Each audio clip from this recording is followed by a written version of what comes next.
Hi, welcome to another episode of Hot Takes.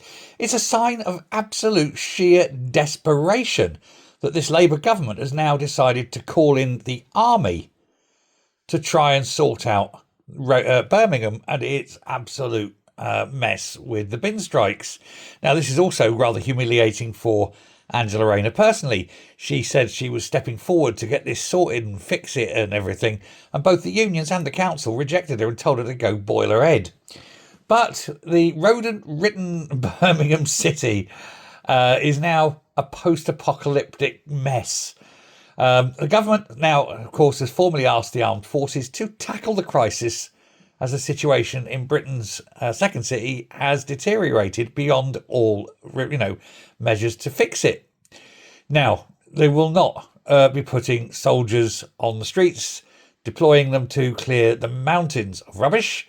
This will all be basically office-based planners. It's going to be logistical support to try and sort out the situation rather than actual sending people out to pick up the rubbish and put it on lorries and take it away.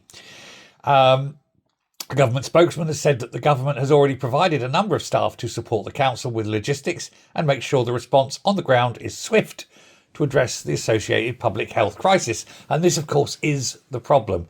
It is now a major public health crisis, and they are, required by law to try and sort it. And so they are now calling in military planning personnel. Is that because Birmingham City's own planning personnel aren't very good at the job? And if that's the case, maybe we should be firing them. Ho hum. They've got pest control experts out patrolling the streets with rifles. These aren't military people, they're just pest controls. And they're shooting rats. There's a plague of rats at the moment in Birmingham. Of course, plague of rats often leads to a plague. And of course, all these rats have been, I suppose, making themselves fat and sleek on all the rubbish that the locals have been putting out rather than taking to the tip themselves. And of course, Birmingham subsequently become the fly-tipping capital of Britain. People are going there with all their rubbish and just dropping off, and nobody's even noticing now.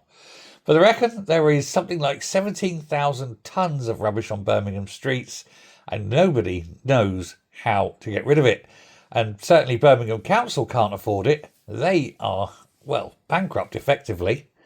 And so they are calling in the government and saying it's an emergency. And it is.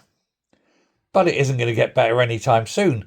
One only has to look at why, or ask the question at least, why the locals have let it get this bad rather than getting in the car and taking it to the tip or something. They've just dumped it on the streets. Tells you, I think, a lot more about the locals than it does about the council. But hey-ho, 5 weeks in, no sign of an end. The council haven't got the money to pay the workers, and the workers aren't giving in. They're not even negotiating. C'est la vie. Watch this space, see what happens. Thanks a lot. Bye.